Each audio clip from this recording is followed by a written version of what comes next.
Good evening, everyone. My name is Philip Lynch. I'm the Director of Special Education Services. It is 7 o'clock, and I appreciate you all accommodating our change from a Thursday to a Wednesday. Hopefully we didn't lose people on that change in our tradition. Looks like we have some good numbers. And we are going to start by having our co-chairs introduce themselves. At that point, we will then turn it over to our tech guru, Derek Ritzenberg, who's going to talk a little about how we're going to do interpretation this evening and give you all a little bit of a tutorial on how you can access interpretation. Our co-chair Connie is going to be providing interpretation through this new process that we're working out. I'll go over the agenda, and then we're going to talk about how we're going to respond to questions. So let's start by having our co-chairs introduce themselves. Victoria, do you want to start? Sure. Hi, good evening, everybody. Thank you for joining us tonight. I am one of the co-chairs, and I have a child at B Elementary, and I just want to take just 1 minute to thank Phil, Kevin, and all MCPS staff for taking the time to set a new date for tonight for this meeting. So, families can ask questions and provide feedback for the return to school next week. For families, of course, who are sending their child back, but thank you. And I also want to remind everybody that our email addresses are available on the SEAC website. So if you want to reach out at any time, please feel free to email us with any questions or concerns. Thank you. Thank you, Victoria. So why don't we slide over to Amy Bloom, aka Sydney. She's Sydney tonight on the screen, but I think that's Amy. Hi, everyone. Yes, somehow I can't figure out how to change my name back to myself. So yes, this is Amy. Sydney's my first grader. We also have a fourth grader at BE who receives special education services. And yeah, I guess it's hard to think of something new to say, but welcome to everyone. Thank you for everyone for your, patience, and those of you who have really stepped up as advocates in the community. We are really grateful and look forward to doing more work with you. So thanks for coming. And I guess, that's all. Should we pass it to Connie now? Yep, let's go over to Connie.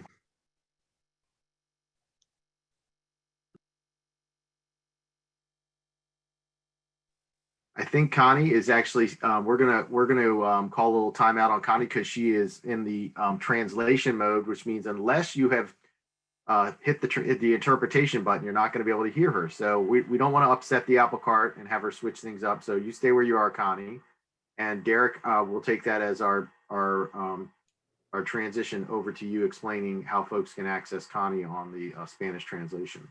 So at the very bottom right of your screen, to the right of breakout rooms, you'll see a globe that says interpretation. So select that and you can choose English or in Spanish that you'd like to hear for tonight. Thank you, Derek. And this session is recorded. I know that we often get requests for it to be recorded. It is recorded. We will post the presentation and the recording on the SEAC webpage. So we are just making all kinds of progress here. So with that, I'm going to go through the agenda. But let me first ask co-chairs, do we have any public testimony? No, that I am aware of. Okay. So I'm going to go through the agenda and explain how we're going to respond to questions, and then we'll take it away from there. So unfortunately, Kevin or Mr. Lowndes was not able to be with us, our associate superintendent. He's with family after the unfortunate passing of his father late last week. So he is with family this week in Connecticut, and we wish him and his family the best. And we are marshaling on in his absence. And he hopefully, if all goes well, will be back with us next week.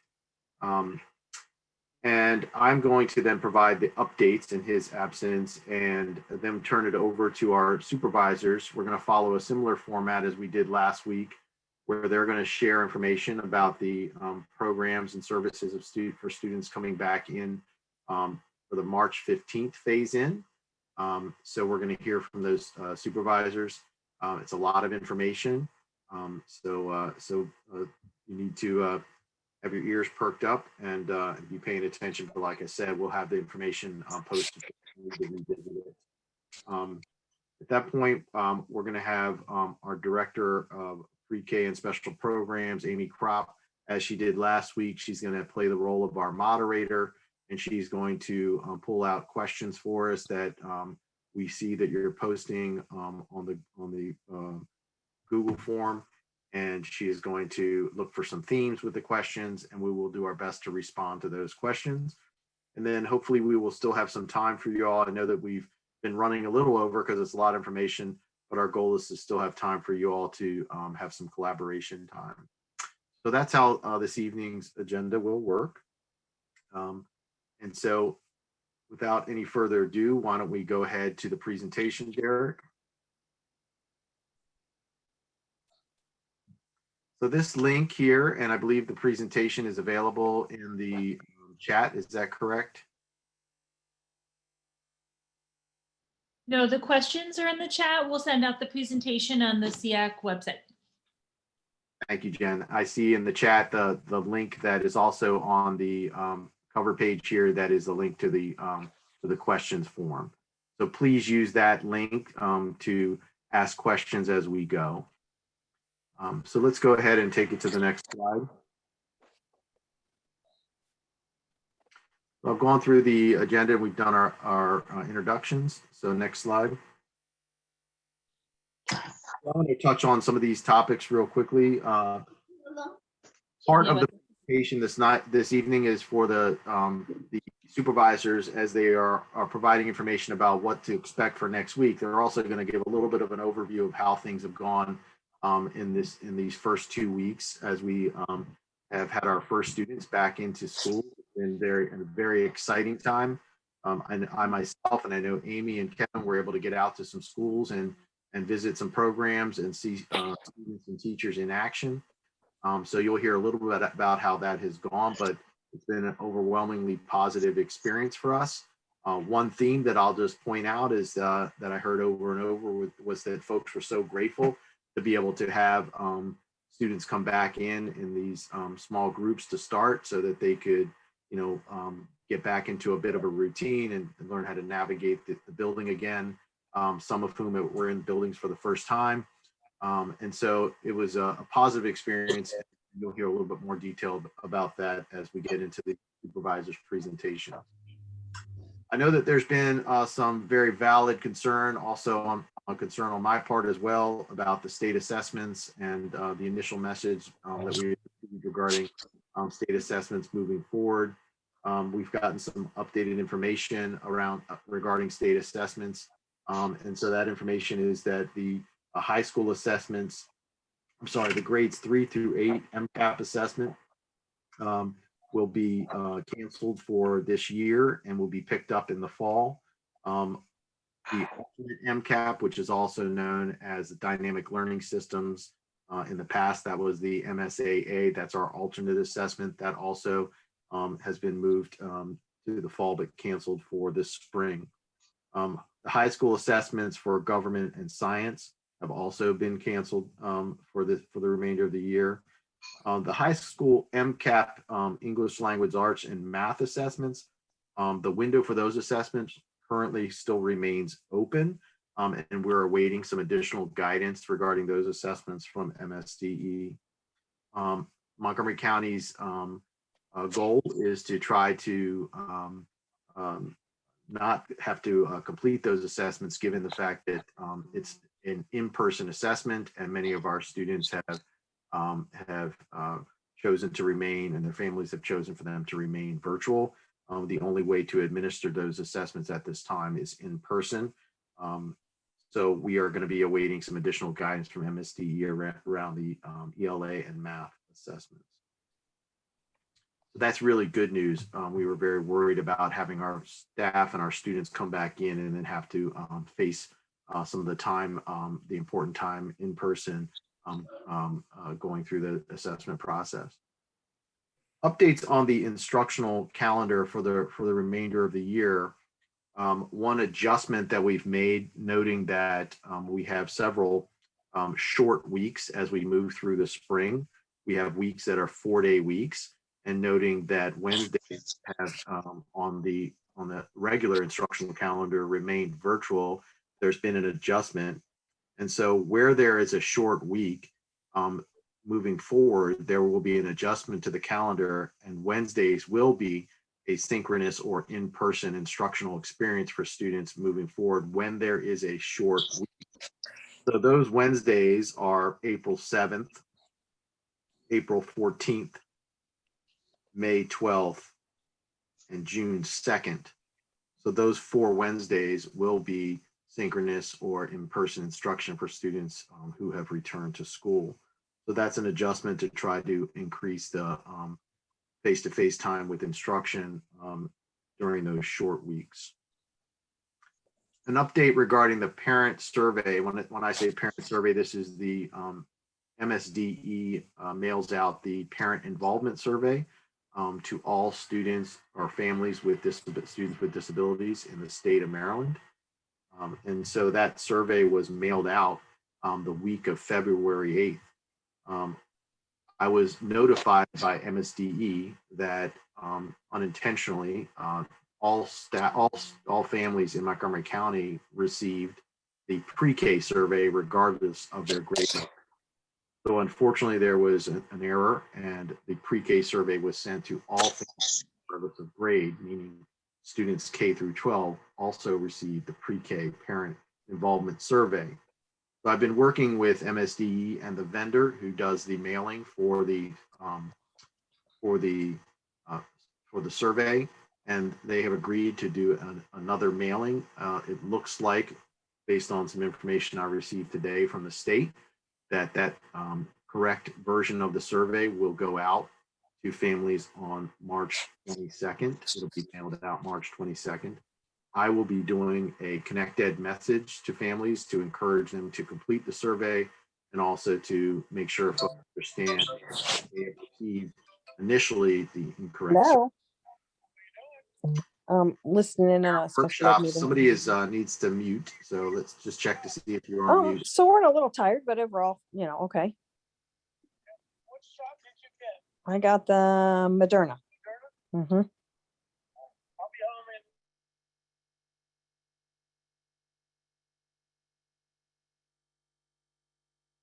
You're muted, Phil. Okay.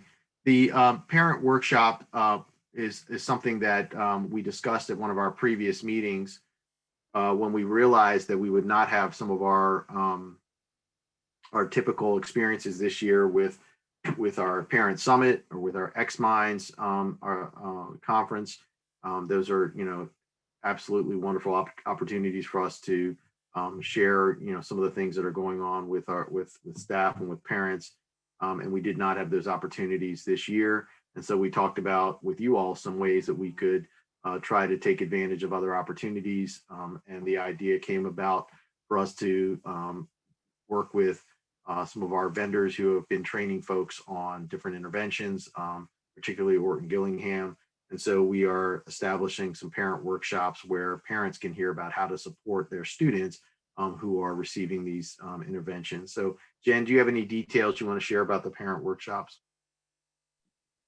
No, we're excited to get those rolling out, and we're starting with a small group, and then we'll add on. And if, as always, anybody has any interest in requesting a parent workshop, you can email me and Mary Rose Katina, and we'll try to put those into action as quick as we can. The last bullet's not necessarily an update. I'm going to be repeating some of the same information that Kevin shared at the last meeting. And I also will be talking about some of this. We also will be talking about some of the related services and the way they'll be delivered later on this evening, and hearing from the supervisors of those services.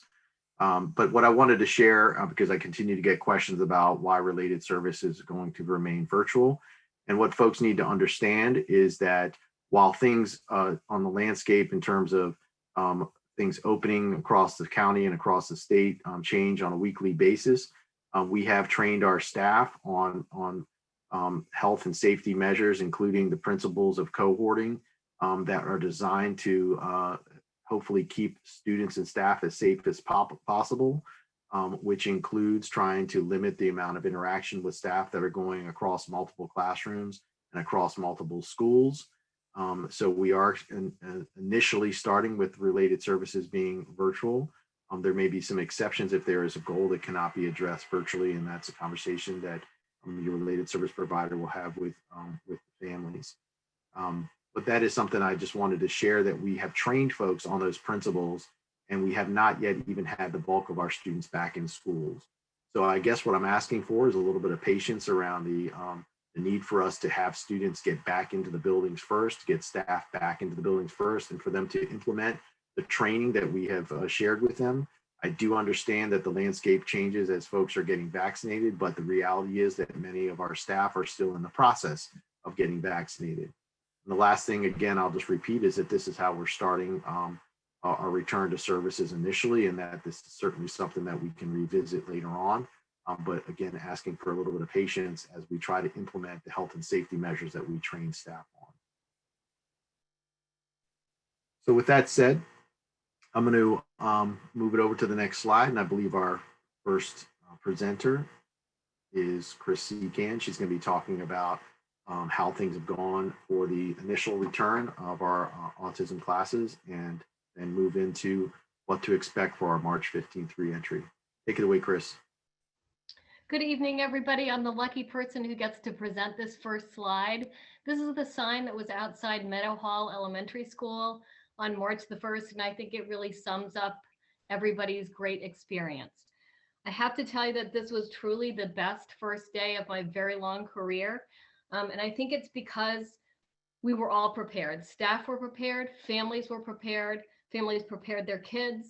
Our kids cooperated and collaborated with us to make this really an amazing success. I want to shout out to everybody who pitched in. So we know our teachers and paraeducators are in classes. Our related service providers made sure that our materials and our technology were modified and ready for students. We had a speech pathologist who substituted on the first day when a teacher had broken her wrist. Our principals were there, our directors were there. Everybody pitched in. And I have to say that the last week has been a truly amazing experience. I've never heard so many happy teachers. I've never heard so many happy families. And while we're ironing out some bumps, I am really elated to be able to tell you how successful the return of our first about 250 students in our classic autism 8 grades K to 12 came back in 27 schools. And so far it's gone very, very well. So I just wanted to share that. It's not often we get to say something so wonderfully happy. Next slide, please. So moving on from our successful March 1st, on March 15th, we'll be returning the CAP program, Darnestown Learning Center, Autism Resource Services, and Asperger Services. I want to take a moment to tell you that if you were at the February 26th meeting, you will have heard a lot about what we will be doing for CAP. And when we get to the other pre-K presentation, you'll see a little bit more that's very relevant to CAP. And so I'm not going to cover it tonight. But if we can go to the next slide, I'd like to give you an overview of the commonalities in Darnestown, ARS, and our Asperger services. So all of our staff have been trained in classroom setup, PPE and health and safety, and addressing and supporting challenging behavior. Our students have participated in all the COVID, mask wearing, social skill lessons. I think everyone has done a great job preparing students for what schools will look like, what the expectations will be in our social skills lessons. And all of our students will participate in social emotional learning on returning to school. Those are those lessons that support and help us assess where our students are emotionally as they return to us. If we can go to the next slide. So here are pictures that are probably familiar to you, but I share them with you for a couple of reasons. These are slides taken from different classroom presentations that staff prepared and delivered to our students as they prepared them to return to school. So you know that people will be wearing masks, but each of our teachers wanted our staff to see, especially if they'd known them prior to masks, what they look like now. You see a classroom setup, you see a desk setup. All of this type of information was shared across all of our services. If we could go to the next slide. Even though every school and every service is different, these are the things that have and will happen across all of our services. Each of our families has been or will be offered by this evening a virtual sneak peek, an orientation. For our oldest students, a detailed letter and copy of their schedule. Every student will have a homeroom, which will also serve as their base when they're accessing other classes virtually. Because each school has a very different model, I think the biggest takeaway that I would like everybody to understand that our students' inclusion or in-person experience will mirror that of each of their schools. So for example, we have one school that is remaining in cohorts very strictly. Our students will remain in cohorts as well. If in another school, all students are moving to an English teacher's class for English, if family and student are in support of this, our students will move to that class for in-person English. If students are accessing classes virtually, that homeroom will be the base where they access their virtual instruction with support from staff in our program. We've prepared technology. We're looking at additional headphones to cut down on feedback and noise. So all of our students, regardless of which service they're in, will have all of these things in common. Next slide, please. I would like everybody to know that our major goal is to understand who our students are today, not who they were last year or who we're worried they are, but understand where they are academically, social, emotionally, do some assessment, step back and understand where we need to move forward. I do feel so confident that with your collaboration, we're really prepared to have another amazing day on March 15th. And so we really are looking forward and so excited to have the rest of our kids back. Thank you. Chris, I'm going to take this moment to introduce the area supervisors, but I did want to just interject because Dr. Brunson, one of our area supervisors, wanted to make sure that I clarified my earlier announcement about the change in the instructional schedule. That change is really it is only relevant for secondary students. So elementary students will remain on the virtual Wednesday schedule. But that change to Wednesdays being synchronous and in person is for the secondary students. So those students that are working in those classes where they need to be working towards graduation and getting their credits and working towards completing all of those requirements will have as much face-to-face time with those teachers as possible as they work through those courses. So that's just one clarification. So at this point, I do want to turn it over to the area supervisors. They're going to talk to you a little bit about the preparation for homeschool model, for our hours-based staffing students, for our students in our learning and academic disabilities programs, as well as our learning centers. So I think Claudette, are you going first there? Yes, I am. Good evening. My name is Claudette Smith. I am the supervisor for Area 1. We wanted to start off just giving an update on how things went with our school community-based program that returned on March 1st to in-person learning. Staff were prepared to keep students safe and learning in a positive academic environment. As we visited schools, we saw PPE in place and being utilized. Students were working with teachers and paraeducators in small groups and one-to-one, providing individualized support and participating in socially distanced arts specials, such as physical education. Students and staff, we saw smiling faces indicating that they were excited to be back in-person learning. Hi, everyone. My name is Melissa Brunson, and I'm the Special Education Supervisor for Area 3. And similar, and you can go to the next slide, similar to what we presented at last month's SEAC meeting regarding the return of SEB programs on March 1st, in what Ms. Smith described, we have been actively supporting schools in preparation for the March 15th return of the following elementary programs: elementary learning centers, K-5, our homeschool model, K-5, learning and academic disabilities, K-5, secondary programs, hours-based, grade 6, learning and academic disabilities and resource, grade 12, and learning for independence, grades K-12.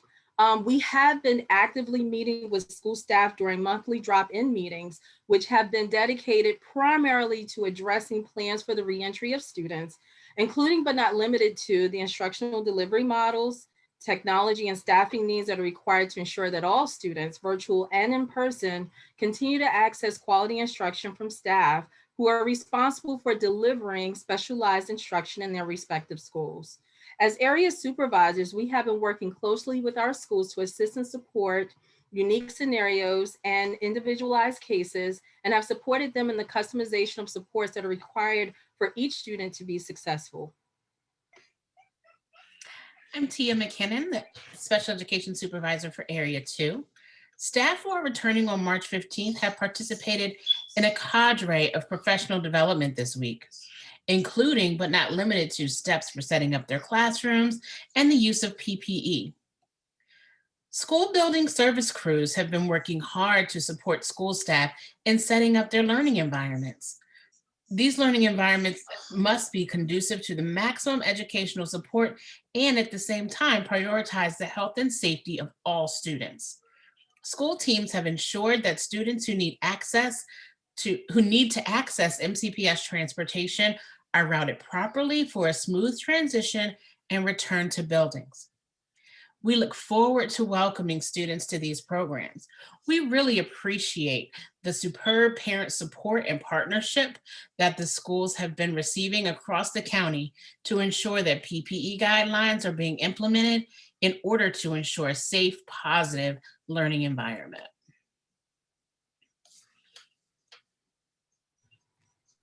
I think we have one more slide for the area supervisors. If you want to flip that slide, Derek. These are examples of classroom setups and the various programs that we spoke about. The first one is the DeVeve Elementary School Learning Center. The second one is the Fairland Elementary School Gen Ed Classroom in preparation for our homeschool model program. And the third one is Banneker Middle School's LFI program. Thank you.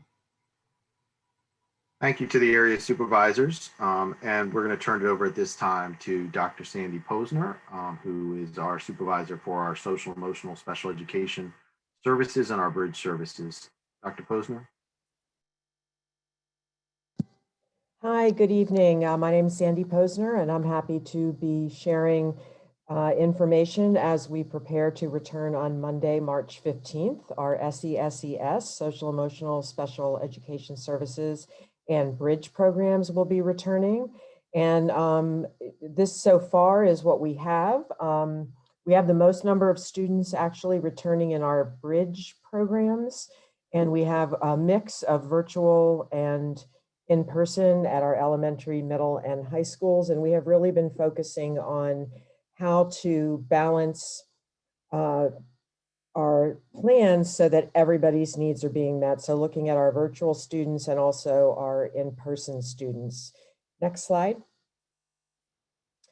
The number one thing that we think about for our students is remembering that our students and staff, I'm sorry, I can't see.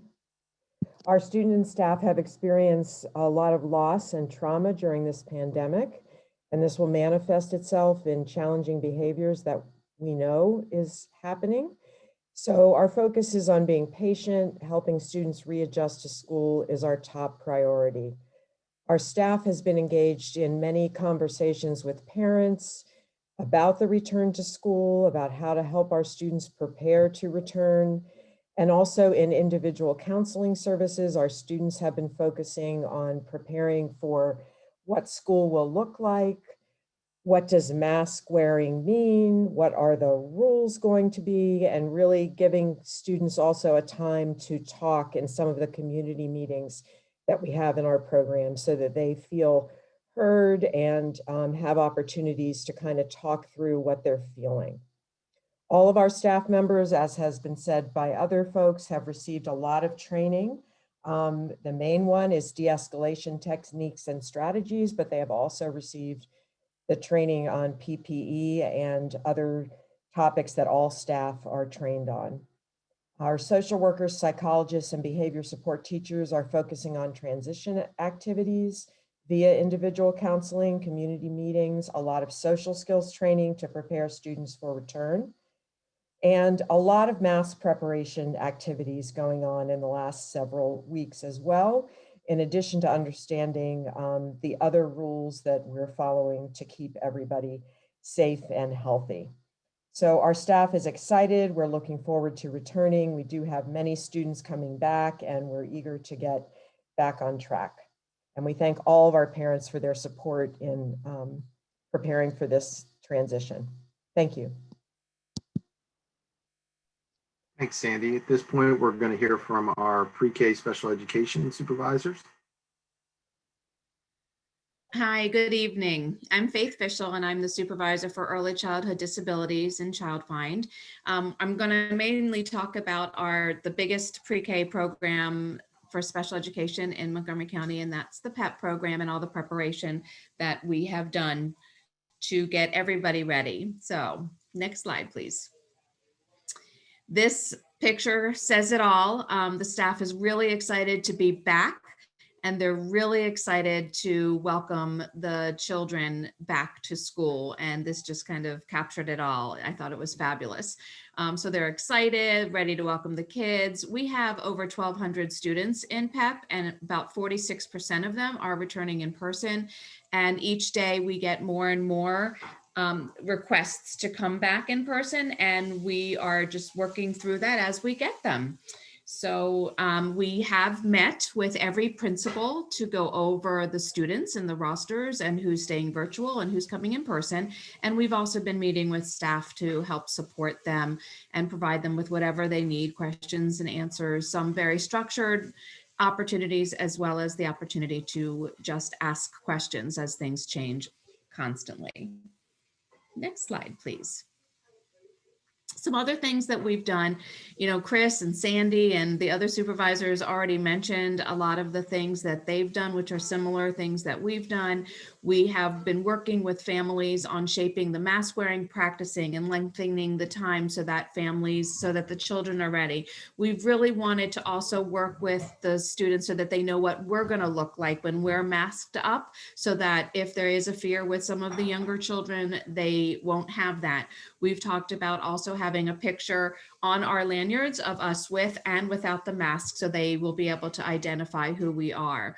There's fun and exciting things, you know, we're pre-K, so we have to do some of those, you know, fun little things like spirit weeks. For example, Monday, wear your favorite mask. On Tuesday, you know, have your favorite stuffed animal put on their mask, so that we're really engaging the children and the families in this. We've read a lot of social stories. We've done tons of lessons like everybody else on hand washing and physical distancing and learning how to greet friends. We anticipate that, you know, you imagine those kids just wanting to come and hug. And so what are different things that we can do? You know, air high fives, or, you know, distancing elbows, different things that we can do. And we have signs put up all over the classrooms, just, you know, visuals to remind students.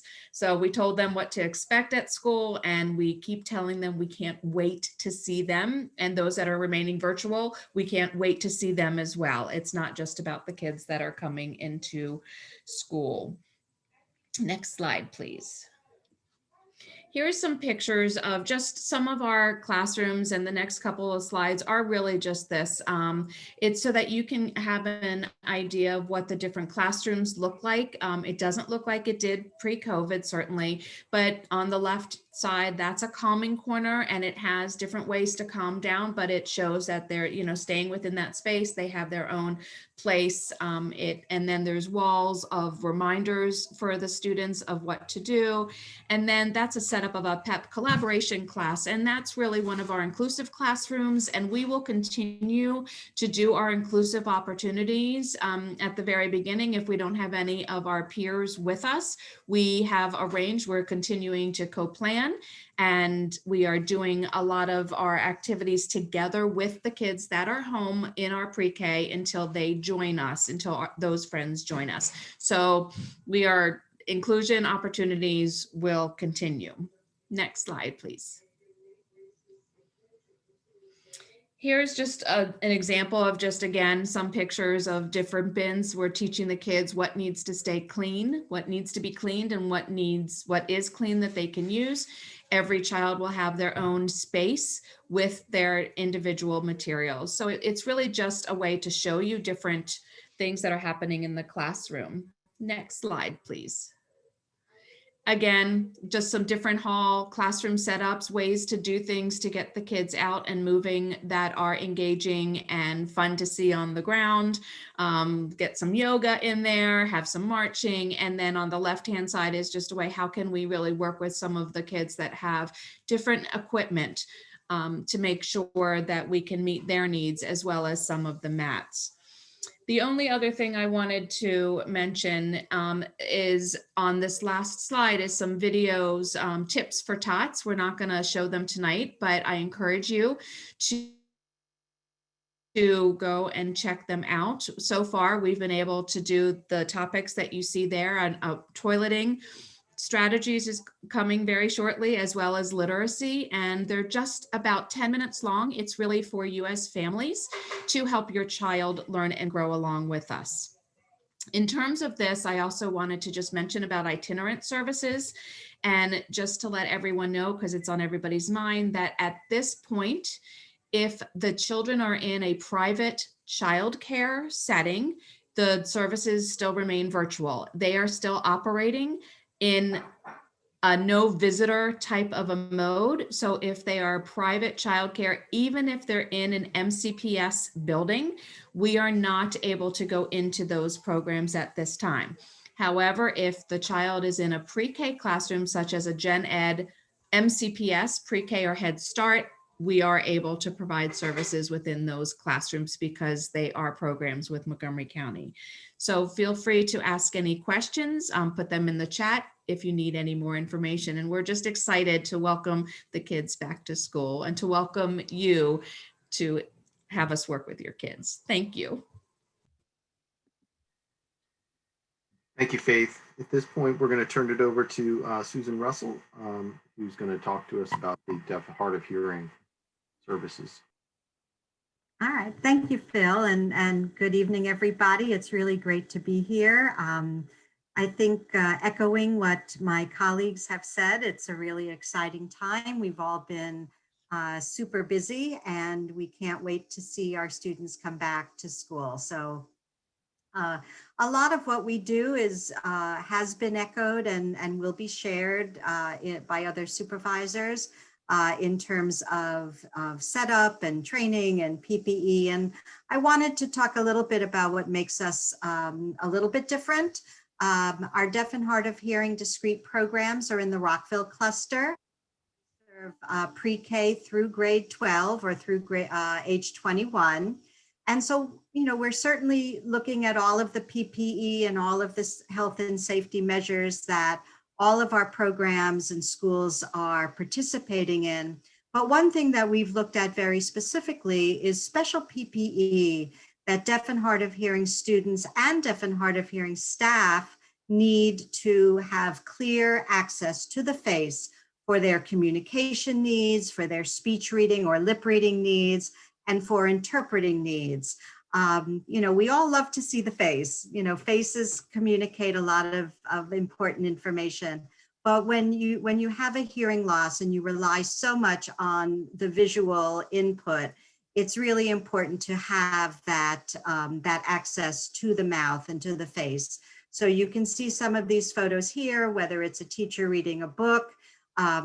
for students who are in a self-contained class with other deaf peers to also be able to see their peers' mouths. And then we also have a very large interpreting staff here in Montgomery County. And so it's important that the interpreters as well, not just our teachers and paraeducators, but the interpreters have a clear mask as well, so that when their students or other deaf staff are utilizing them, they have direct and clear access to the face. Some of the other special PPE that we have will be for cleaning our audiological equipment, our FM systems, our hearing aids and ear molds, so that we're sure that everything is as sanitized and that we're making sure that we're following all health and safety measures. So next slide, please. And then we talked about classroom setup, and certainly our staff has been involved in classroom setup, and you've seen some of the photos from the other supervisors. But one of the things that we're looking at a little bit differently is the use of a webcam in our self-contained classes to allow the deaf and hard of hearing students who are at home and those in class to see each other. Because again, face-to-face communication is very important. And whereas classes generally, the students listen to what their classmates are saying, here we need to see what our classmates are communicating. So whereas we all have webcams that allow the teacher to be seen, we've set up a webcam on top of the Promethean board to be able to show the students who are in the classroom. And so we've been working with our staff across our center-based schools all week to give them the opportunity to set these up and try them out, because we're all learning new skills and strategies for delivering simultaneous instruction. And it's a challenge, but I think that people have really embraced it. My support staff in the office are very skilled in technology, and I give them the ultimate in respect. But we're all trying to make the best setting for our students, a good environment for returning and for learning, whether you're 3 or 13 or turning 21. So I look forward to having everybody back, and thank you for the opportunity to share tonight.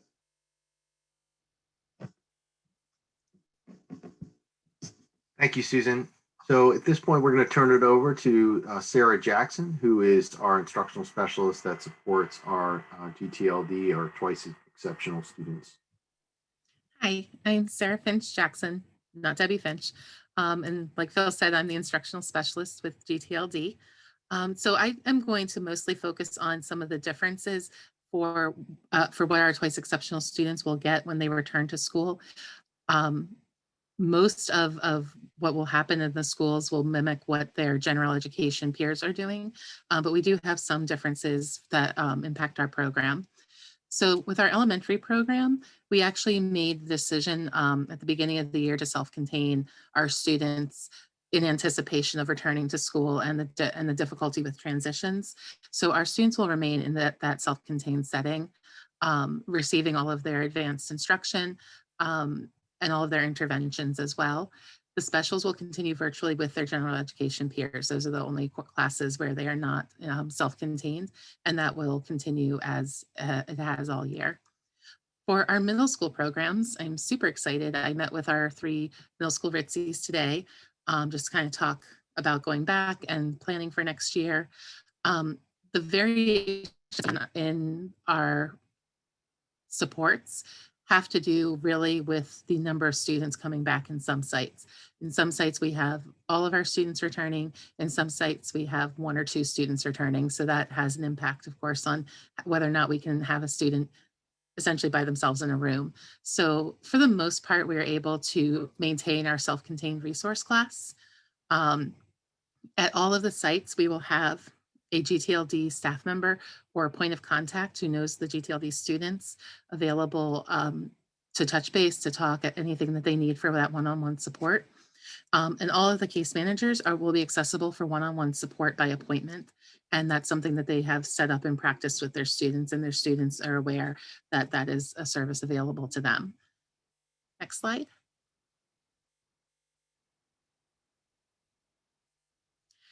For our high school programs, a little more variation than the middle school programs. Still, most of the resource classes will remain self-contained. In the cases where they are not self-contained, they are blended with other resource classes. But the plan is that as more students come back at grade levels, gradually we'll be able to self-contain our classes. But like I said, most of our high schools have 1 or 2 students coming back, and so it's hard to staff when there's only 1 or 2 kids. They will have a GTLD staff member or a point of contact on site every week, and the students know how to contact their case managers or the GTLD person each week. All case managers, the same as middle school, are accessible by appointment. One of the differences with the high school is that some of the supported classes are being combined with either, depending on the program that they have in their buildings with them. So it could be with LAD, it could be with SESS, if they're in gen ed, it could be with the Asperger's program, just, however it worked at that specific school. So their classes might look a little different in person, but they will still be the same courses, and they will still receive their special education supports in the classroom.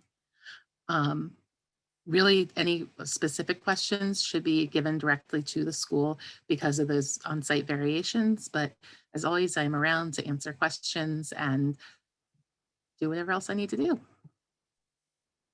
Thank you so much, Sarah. At this point, we're going to move into hearing a little bit about related services. Bill McGrath is going to talk a little about occupational and physical therapy. Thank you, Phil. So I'm Bill McGrath. I'm supervisor of physical disabilities, which includes occupational therapy, physical therapy, and assistive technology. And I want to share with you a little bit about the different models that the therapists are planning to support students. Like others have shared, all the therapists have participated in the required training, personal protective equipment, understanding classroom setup, how they can support classroom setup or reconfigure some of the areas that are needed for transfers. The therapists have been very excited to get back into buildings and working with their teams to figure out how to set up these situations in terms of the health and safety guidance. And these are the different models that are being planned for, that are being implemented now for the group that returned March 1st, and then being planned for the subsequent groups that are returning. So many of our students are remaining in virtual instruction. Some of our therapists have the vast majority of the students on their caseload remaining in virtual instruction. And there are different ways that service can look. Certainly virtual televisits will have continued and will continue with either individual or group sessions. We have also been able to begin some by appointment in-person services at schools for very unique situations for those students that are remaining in virtual instruction. And really, most of those for us are related to physical therapy and equipment fitting, but there's other unique situations that come up with that as well. So for our students that are attending in-person instruction, as Phil shared earlier, most of those students, the goal is that we find a way to work within the cohorts and deliver virtual services. However, there are a variety of models that are being planned for to meet the needs of different situations. So in September, we had a significant amount of equipment and equipment clinics in person outside at schools that went home. Many of those students that are coming back now that equipment has been returned. There's been work in the past week and the past 2 weeks to get that fitted accurately to student growth and changes, make sure staff are trained on that equipment. Many of our students are receiving virtual services in either individual or group within class facilitation. There are instances where therapists have been instructed and provided guidance and professional development on examining the data that they have for students on which students are not benefiting or accessing virtual services, and those services have been planned for in person in those instances. And then, as I mentioned before, there's been professional learning on all these models provided to the therapists over the last 2 months.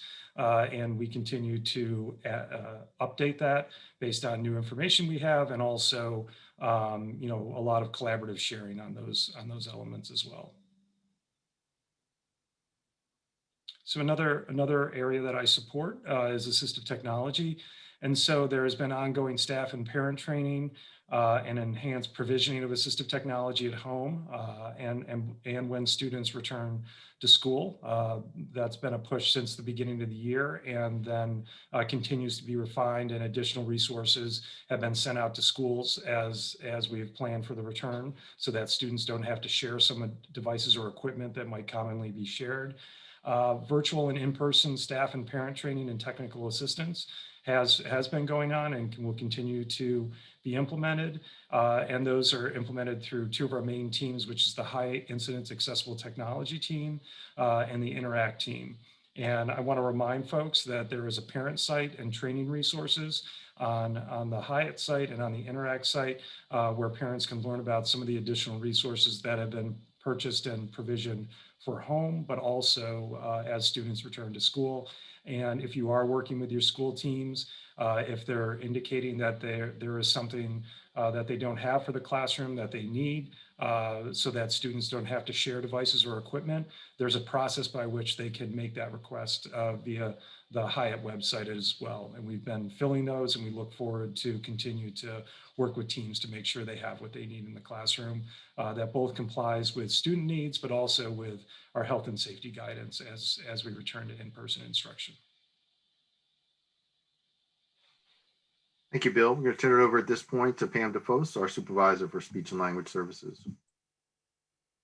Thank you, Phil. Good evening, everybody. It's my pleasure to be here and explain a little bit about how speech and language services are being provided as students return to school. We, as you know, provide services to students in all schools throughout the county from pre-K through 12. So the services can actually look a bit different depending on how each school has set up its own special education services and their general education services. We have about 50% of our students that are remaining virtual at this time. For our virtual students, we're continuing to provide individual and group televisits. We're striving to keep the students in their groups whenever possible and to keep their schedules as similar as we can, although there have had to be some changes because of changing schedules for students that are coming into buildings. For our virtual students, we also have students coming in for some in-person support when needed. This has been primarily students that need an update in their assessments. So we've been setting up appointments for the students to come in to do that. For the students attending in-person instructions starting March 1st and with the big group starting March 15th, our speech pathologist has been working with the teachers. They've been going in to work on materials preparation and staff support, as Chris mentioned, to make sure that our students have the supports they need for their communication skills, especially if they're using augmentative and alternative communication strategies. So we've been working on that. We're planning our various models of virtual service delivery, working to provide our services virtually to individual students, to groups of students with in-class collaboration and support with the teacher and the parent educator. This can take a variety of looks depending on what works best for the students in a particular class. We might be doing a whole class lesson on the Promethean board with a teacher and the paraeducator supporting the students' responses. We might be taking small groups of students in the classroom with a paraeducator supporting them in their work. We might see students individually with facilitation. We might be seeing students that can work independently. So there's a wide range of virtual supports that are being provided for students that are in school. And we're also providing some in-school support in person for students that need that based on the needs that they have or the particular goals that they're working on that they haven't been able to be successful working on in a virtual situation. Next slide. As other supervisors have mentioned, we've provided professional learning on best practices for how to deliver our services during this hybrid period of time, and health and safety considerations, and especially focusing on precise safety protocols to use for any time where you would be pulling a student in to work with them in person on their speech skills. We've provided specialized PPE. Susan had some nice pictures for the DHOH program. We have clear masks that we're providing for all of our speech pathologists. And we've purchased clear masks for our students that are working on articulation skills. And we're just in the process of beginning to distribute those out to schools. So we're really excited that we're able to provide those for anyone who is interested in knowing. We purchased the Rafi Nova Smile mask for our students after some study and examination about what masks we thought would be best for the students. I just wanted to update you a little bit about our pre-K language classes. Some of the information shared by PEP is similar in terms of how we're setting up our classes. It just so happened that about 50% of our students are virtual and 50% are in class. And the class is divided up so that we're able to provide an in-class version and a virtual version in almost all of our settings. So the teachers are teaching one section virtually and one session in person. In one location, we had so many students returning that we turned it into 2 in-person sections. I think that's my main points of update. We can go on to the next presenter. Simone Guinness, who is our supervisor for transition services, is actually holding an event this evening for parents as well. So she's not able to join us. So she did share with us this update and this information here. One thing that Simone and I are in contact about is the work-based learning services that are typically provided in collaboration with work sites out in the community. By and large, our work sites are not at a point yet where they are taking back students into those locations. So Simone is in contact with those sites, and when we're able to make a transition to on-site work-based experiences, we will do that. But right now, those work-based experiences are continuing to happen virtually through some instructional resources that have been very creatively developed. She wanted to make sure that folks were aware of these tips for parent meetings. There's a doors night on April 15th, 2021, transition year 2022, which is a fair on May 21. You will have a invitation for that. That's specifically for students who are in that transition process currently. And then there are the employment readiness workshops that she's listed there below. I have a message out to Simone. I'll get a little bit more information about where folks can go to see this information in terms of how to register for these workshops. I'll get that from her and share that with you before the evening is over. So I want to thank all of the presenters for this evening. You can see that this is the culmination of a heck of a lot of work that has been put into preparations for students to return to school. This is extremely complicated work. It's very detail-oriented work, everything from determining what the best PPE is to serve the staff and the students who have specific needs, to the development and design of the professional learning opportunities that have been shared with staff over the last few weeks, the delivery of that professional learning, collaboration with transportation to make sure that the right students are getting to the right place. It's just been a very detail-oriented process where folks have had to put in a lot of hours to make sure that it's going to be done right. And so I want to thank the staff here for putting in that time and those hours. And you can see the culmination of a lot of that work in some of these presentations. But what you don't see is a lot of the effort that goes behind that. So thank you to everybody. At this point, we want to turn it over. We're right at 8 o'clock. We want to turn it over to Amy Kropp, who's been monitoring the questions. She is going to share some of the themes and questions for us. She has been sharing some of the things that have been rising to the surface. So I will attempt to take some of those questions. But Amy, why don't you go ahead and share those, and then we will respond as best we can. Sure. Good evening. Thank you. There are clear themes, and actually, I think as I've been watching the questions and the questions that were submitted earlier, I think we've actually gotten to a lot of them. So I hope those, some of you who've been asking those questions have felt like the presentation answered a lot of those. But there are still some questions that I think we should hit on hit on again. One question, if Phil, you want to talk about the rotation, the A week, B week rotation for students in those grade levels and those programs where some students are rotating in on an A schedule and a B schedule, and what that looks like for some students with disabilities. Sure. And so I'll tell you exactly what's been shared with schools so that you guys have the same information that they do.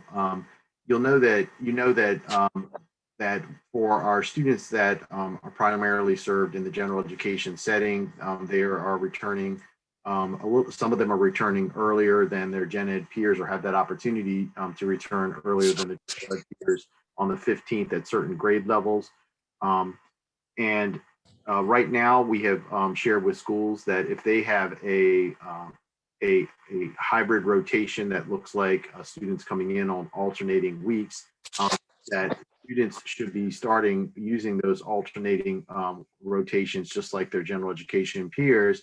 But if there are conversations with parents or if schools have indication that a student is struggling to access instruction virtually, that they should and can make a shift to have those students in on both the A and the B weeks. So the schools and the principals have heard that. There are spacing considerations and concerns that principals are being very careful about to make sure that they have enough room in their buildings. They are working through some of those details, as we speak. And so there are reasons why, from a spacing standpoint, that they're having students come back on those A and B week rotations. But we've certainly shared with them that if there is an indication that a student is not making progress on their goals, struggling to access virtual learning, and there's a discussion between parents and the school that could be initiated by the school, that could be initiated by the parent. It could go either direction. And there's an agreement that the student will be best served by coming in on both weeks. Then we've asked schools to try their best to accommodate that. Along the lines of accommodation for space, we had a number of families who made a switch from their initial election of virtual learning over to in-person learning shortly before instruction was about to start. And I'll share that schools have been terrific and have done their best to accommodate all students with disabilities. We have in certain cases had to ask folks for us to work out the details, whether those details were making sure that we were able to have the appropriate number of staff in the building to serve those students based on that, for lack of a better term, last minute change, and that we were able to have transportation in place. So folks just need to be understanding if there was a change last minute, prior to instruction starting, that there is preparation that goes into this work. And so we would ask for folks to be patient as schools make those adjustments if there are changes in the parents' election from virtual to in-person learning. And the same would be true if you're making those shifts, to a A and B week schedule. We just need to work with the schools to make sure that they have the space and the services in place for your student to be served properly in the school setting. Amy, you have another question for us? Yeah, thanks. There's several questions about summer programming, and we always have our rec department friends on to talk about sort of what those recreational programs are that are being geared up for summer. And then we have the MCPS, the extended school year, and the other summer programming that's really going to be beefed up this summer. Do you want to talk briefly about both of those? And I don't know if our rec department is on, but I think so. I'll say a few words. I'm also going to be talking a little about this at the board meeting. There is a board meeting tomorrow. So I'll be sharing a little bit about the board meeting as we'll be talking about some summer programming tomorrow at the board table. ESY services will be discussed in short at the board table. And there'll be also a summary regarding compensatory services shared with the board tomorrow as well. It'll be similar to the information that we shared at the last SEAC meeting. But we are in the process of working with our partners across the system for looking at summer programming at the local school level. So what programs will be happening at each school, and then also from a regional level, what will be happening at our extended school year sites. So we are planning, as we always do, to provide extended school year services for those students that are considered eligible and qualify for those services. When it comes to compensatory services, we are looking at different pathways for us to be able to deliver compensatory services for those students who are determined to need those services. And so one opportunity, for example, may look like extending the extended school years services by, for example, an hour a day or for certain days of the week, so that students could receive, and I'm just giving you some examples, could receive, if it's an intervention, a reading or math intervention during that additional time period. So we have some different pathways, including partnering with our Saturday school program, and also continuing some of the service delivery models that we have used this year through our CARES Act services, where we were working to hire specific interventionists and staff to support students outside of the school setting, either before school, after school, or on weekends. And so all of those models are on the table for how we continue to support students this summer, but also how we address the compensatory service needs. Sharon, are you still with us from the rec department? I am still here. So thank you very much for giving me a moment. Just wanted to let people know that we have reopened 8 of our community centers for Rec Fit. And I happened to be at the Bauer Drive Community Center last Monday, and people were walking in just saying, oh my goodness, it feels so good to be back. And it's a very limited capacity. We have classes with like 9 kids and 1 instructor, or we have a family fit class that's, you know, it's whatever combination of family members add up to 9. So we had a family of 2, we had another family of 4 with the instructor doing things. So that was awesome. So I can totally appreciate you all being able to get some of your folks back in the building and, you know, doing it in a safe way. Spring registration is underway. The therapeutic recreation team just launched a brand new outdoor bocce program, which is full. So we're going to be adding some more of those. We're very excited. We also have a TR sports medley, and all these are open to people with disabilities and their family and friends. So it's not exclusive, because we're trying to keep people in their bubbles and be as safe as possible. And summer camp registration opens Monday. So it's coming really quick. I did send Jen the stuff and she dropped it in the chat. So you can go look at the links and see what works. We are going to be doing a variety of types of camps. We have contract camps, which will be 1 week, and it might be chess or some kind of STEM program. Could be a sports specialty. We're not allowed to do anything contact, so everything will be socially distanced and small grouped, which for special ed world, we're happy about, because that allows us smaller staff ratios and smaller groups and better transitions and the things that a lot of our folks do better in those environments. So we're very excited to start just sort of dipping our toe in the pond of getting back to serving the people and the reason that we got into the business. And, you know, we're just excited to see people. The other fun part, which everybody should just take a deep breath, and it's okay. We had people flying in saying, I forgot how long it takes to get everybody ready to get out the door, and then to allow enough time to drive somewhere, get out of the parking lot and get into a building. And it's okay. It's okay. You know, everybody's feeling the same way. Everything is not going to run on an exact schedule as we begin this reentry process, but you know, just take a deep breath, and we're all going to get back to doing what we do. And we'll be very excited to keep partnering with school system and see what, you know, the full summer looks like. Thank you so much, Sharon. We're going to turn it back over to Amy, who's going to continue to work on some of those themes. And if folks can put their questions in the Google form, it would be helpful. It's difficult for us to keep up with the questions when they're put in the chat.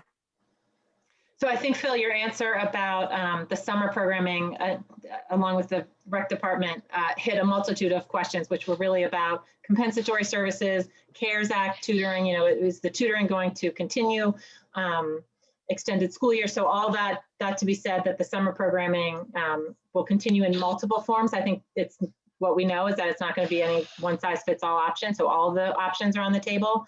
But Phil, I think you answered sort of a lot of those questions in that. If you don't mind, Phil, repeating the information about the Wednesday schedule, instructional schedule, specifically for secondary as opposed to elementary. Yeah, no, great point. Before I do that, I'll say a little something else about compensatory services. You know, it's a real heavy lift for us to train our staff on how to analyze the data and how to look at those students individually. And we are working with them to develop a plan for how to do just that. And so we have a process that we're going to have to work through where we're training our staff first on how to look at that information and then how to conduct those conversations. So that's where we are right now, where the training materials are really being developed. And then our next step is to roll those out and to share those with staff. But we will be going through that process. So folks should rest assured that that is something that we take seriously and that we will be working through. And then the question you had there, the follow-up question, Amy, what was that? So if you can reiterate the Wednesday instructional Right. schedule. So the instructional schedule, again, for those short weeks, and this is really for secondary. So for the secondary instructional schedule has been modified to address the days in which there are 4-day weeks. And so those Wednesdays, that will switch from Wednesday virtual to or asynchronous if they've been asynchronous to in-person and synchronous instruction at the secondary level are April 7th, April 14th, May 12th, and June 12th. Those represent 4-day weeks. So there are 4 weeks in the remaining calendar that are 4-day weeks. And those Wednesdays, April 7th, April 14th, May 12th, and June 2nd are going to be in-person instructional or synchronous instructional if your student is still virtual Wednesdays. What else do you have there, Amy? I know Simone Guinness, our supervisor of transition services, isn't here, and you captured her information, but a question about what tips is. Tips is those are our parent nights for parents to receive information about specific topics. So those are information nights regarding transition services, and oftentimes it's information about how to access the different agencies and how to access the different services as your student is working towards transitioning from the school setting into the adult setting. And I did ask Simone how the registration information would be shared. So the transition support teachers who are at each of our high schools will be sending out that information and I know Simone will be sending it out through a ConnectEd, but let me see, she did share that they would be sending it out to families directly from the high schools, and that she would be sharing the information on a parent ConnectEd message.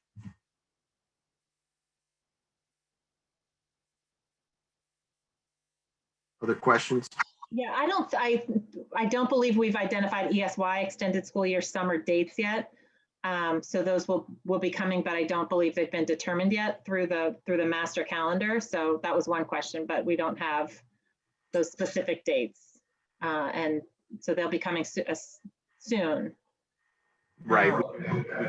We do have them in draft form. We need to finalize those dates and publicize those. Typically, it's the month of July. There's also a question about pre-K that I will be happy to answer for students whose parents who their students were enrolled in PEP, but they decided this year to stay with a private childcare or withdraw from PEP for some reason. What happens during the transition to kindergarten? So that answer is for those parents, they should be conducting the last PEP class that they went to, the last school that their student was in PEP, or always call the PEP office. Preschool Education Program office, and somebody there will help direct you. Or if you just have a link, you know who the parent educator was, and that process gets started. It doesn't always mean new evaluations, but it means new data collecting and working through the kindergarten process. So I'll jump in. And Phil, that leads into a question about initial eligibility and what are we doing when schools and parents are identifying that their children may have areas of suspected disability and they have never received services. Initial eligibility process? That's a good question. So in many ways, that process has not changed at all. If you suspect that your student may have a disability and your student currently is not receiving services, is not going through that eligibility or what we call the child find process. You heard Faith mention child find earlier. So the child find process, while Faith is referencing our youngest learners, that process exists for all students. Any student can go through the child find or eligibility process at any point in their educational career. And so that typically would start by notifying the teacher, the student's teacher, especially if they're an elementary teacher, and the counselor. Counselors often initiate the process at the schools. You need to let the counselor know that you suspect that your student may have a disability, and they would initiate the meeting process. So they would then schedule what we call a screening or child find meeting, where your student's data would be reviewed, your input would be shared and reviewed. Any type of assessment data that you bring to the table or that is already been provided through our evidence of learning data that we gather on students' performance would be shared. Their educational history would be shared. So all that information is taken into account, and it's determined by that team whether there's a need for additional standardized assessments. So at this stage, that process is still happening. It's happening by those meetings being conducted virtually. The only shift really is that if there's a determination that there's a need for assessments that have to be completed in person, we are working through the assessment process. And we have now asked schools to start to assess students in the school settings, but we are working on also providing schools with different options for completing assessments that are still outstanding. And so that's something that we are in the process of sharing with schools very soon, so that we can get through those assessments that have to be done in person. We've been successful at completing a lot of our evaluation processes by completing the information that can be done virtually. There's a lot of information that's also that many of you are very familiar with, the types of questionnaires that are completed by parents, teachers, school staff to help give us data around students' performance. So we've been successful in many ways of trying to continue that process without the need for some of those standardized or in-person assessments, but when that's absolutely necessary, we've been working through those processes as well. But it's been slow, and we need to try to implement some other strategies to get all those in-person assessments up to date. But that process, schools should still be meeting and holding their child find and screening meetings. I think we all know this is so complex, and Phil, there's a general question of, we always want families, if they're having disagreements or can't get, have questions about their students' instruction, to start really with the classroom teacher and the case manager. That being said, there are times when that issue can't get resolved or satisfactorily resolved at that level. Phil, if you want to talk about sort of what should parents do? What are the options the parents have when they feel like the teacher and case manager haven't really successfully gotten them to a resolution? So yeah, I think we get this question at every SEAC meeting. So it's just because it's something that comes up quite often for parents. And so if there's a challenge or disagreement at the teacher level or the case manager level, your next step is to address it with the administration. And I refer to it as kind of the food chain. There's a ladder here that you can climb. If you are not getting a satisfactory answer at the school level, you have the special education supervisors. In some cases, that might be a program supervisor. You heard from some of those folks today. If your student is currently receiving services in one of those programs, or it might be one of the area supervisors. I understand that many folks aren't familiar with or are aware of who their area supervisor is. And so I think what we'll do is post a version of a document that we have that lists the different supervisors and the schools that they support on our SEAC page. And I'll ask my secretary, Ms. Alamont, to send that out on the listserv so that folks can have that. That seems to be a common point of concern or question. From there, oftentimes when the supervisor is involved, they can resolve the matter by collaborating with the school. Sometimes that's providing training, sometimes that's providing clarification regarding information or regulations. But if that's, if there continues to be concerns, supervisors will work with me and we collaborate to try to resolve those issues as well. So that's really the process. But you're always going to start at the level that where folks know the most about your student, and then from there, if you have concerns that aren't resolved, you can work your way up. And this question is the answer is going to be that it depends, but a question about what is lunchtime going to look like. We know that students aren't going to be, we know the expectation, is that students will not be wearing masks during lunchtime. The answer is that it's going to depend on class, school, everything, program. But if you want to speak to sort of what lunchtime may look like across the large span of schools and classes. Sure, I'll start this, and then if other supervisors have specific information about what the lunch time services might look like in schools that they're supporting, you please chime in. But the baseline is that students will be eating lunch in the classrooms. There are some principals that I've heard from that have come up with some creative solutions to allow students to be able to space out and eat lunch, but in a way that allows them to safely, see other students, but at a distance. And so there are some things that are happening at different schools. The primary method, though, will be for students to be eating lunch in the classroom in spaced out seating. Supervisors, is there anybody else wants to jump in with any other information regarding lunch?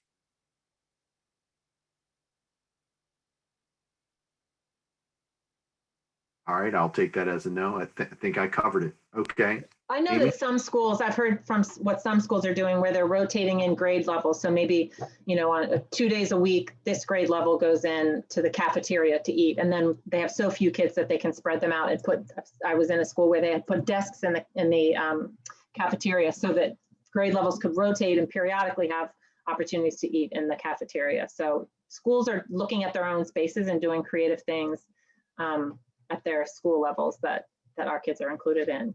I think it bears repeating that, we are spending a lot of our time talking and thinking and planning for students to return in person. We still have a very large number of students who continue to remain learning virtually for a variety of reasons. So, we spend our time talking, in public a lot about returning students to in-person. But Phil, if you want to just sort of remind and caution everybody that virtual services continues to be standing up well too for all those students. Right, and for many students, that virtual environment has been working, and we know that it's not the same as in person. I think everybody recognizes the limitations there in terms of students interacting, but for a variety of reasons, parents have made those choices. Some are have to do with very valid health reasons and concerns for their students, and so other folks have made those decisions based on their individual concerns. So, but the system has been very adamant about the fact that we still need to stand up the virtual learning platform. In fact, so much has been learned over the course of this year that we will be looking down the road to seeing how we can provide some of those services, continue to provide some of those services virtually for students who may continue to need that type of setting for whatever variety of different reasons. But it is something that folks are committed to as long as we're in this situation where there is a concern regarding health and safety. If somebody wants to circle back to LFI or Learning for Independence programs, we spoke generally, the area supervisors spoke generally, and I know I saw a picture of the Banneker middle school LFI class, but LFI, and maybe we circle back to one of the supervisors, parent thought, can you give us a little more information about what the LFI experience will look like?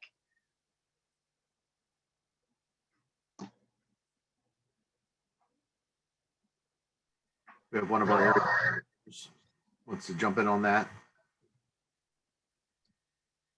So I will just, if there's no, was Dr. McKinnon there? I see Dr. McKinnon.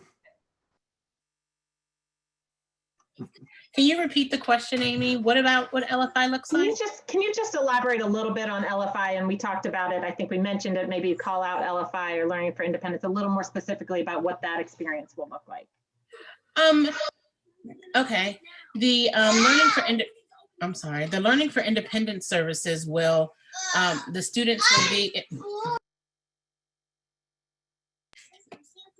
the services will be teach students who are coming into the classroom. In some cases, these students will be with a familiar face, that being their paraeducator.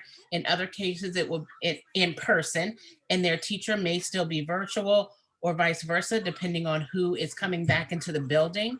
The class sizes that they have been used to will still be in effect for the most part, given the students that are returning, at least in the schools that I have supported. And I think this is the case. I see nods from my colleagues that because of the amount of students who are returning, we're able to contain the classes with the students that they had before they left.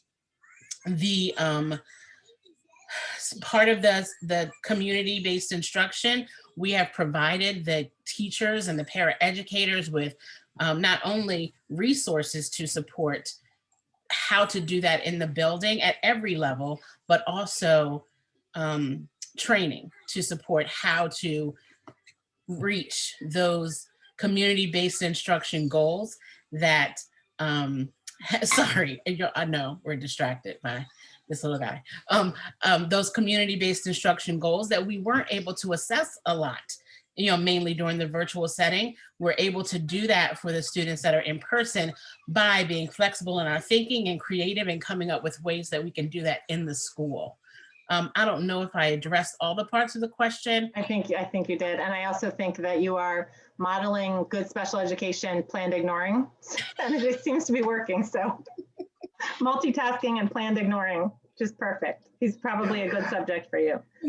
Thank you, Tia. And I will just add in there, and I think seeing your son there is probably, highlight of our evening. So one thing that I saw, and this I think is true for when I went into buildings, it's true for I think what will be happening in many of our schools. This happened to be at Rockville High School.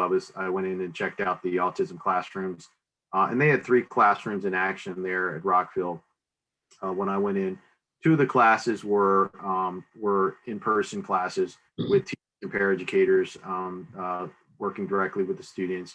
And then there was another separate classroom that was set up with the teacher and a paraeducator that were in the building working out of the classroom setting for providing virtual instruction. So there you had 3 classroom setups. 2 of them were working with those students right in front of them, and one was really designed to support the students that were virtual. And I think that's the type of structure, or an example of the type of structure that you will see across the school.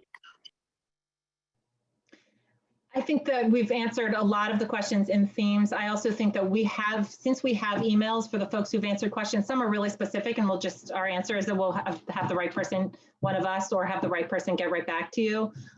So we will do that because you've left left your email, so we can do that too. All right. Get your At this point, we are going to shift gears, and we're almost at 8:30, and we will allow you all to move into the collaboration time. So the commitments that we have made are that we will post this presentation and the recording on the SEAC webpage, that we will send out through the email the list of supervisors and the schools that they support, and post that on the SEAC webpage, so you have that information. And then, Amy, did you just make a commitment about answering some questions? I think there's some very specific questions, and where we have that information in the email, we'll get that back. There are also some questions. We've put the therapeutic recreation guide. This link will be on the SEAC website very soon. So those kinds of questions we've been able to answer too. And a special thank you and shout out to Connie for providing the translation services. I think one upgrade that we will have in the future, and I'm saying this out loud to you, Connie, and others can hear me say this so that you hold me accountable for it, is that we probably have to have somebody who speaks Spanish describe where the translation services are available in that process before we launch into that, so that folks can hear that. So we will do that next time. It's a step-by-step process. We are getting there, working towards perfection. Well, thank you all. And again, thank you to staff for all the hard work that you put in to get us to this point. And parents, thank you for your understanding. It's been an incredible year on a lot of fronts, and we know that you guys have worked extremely hard to make it work for your students. So thank you for your patience and your work on behalf of your students and support for MCPS. So Jen, are we going to turn it over to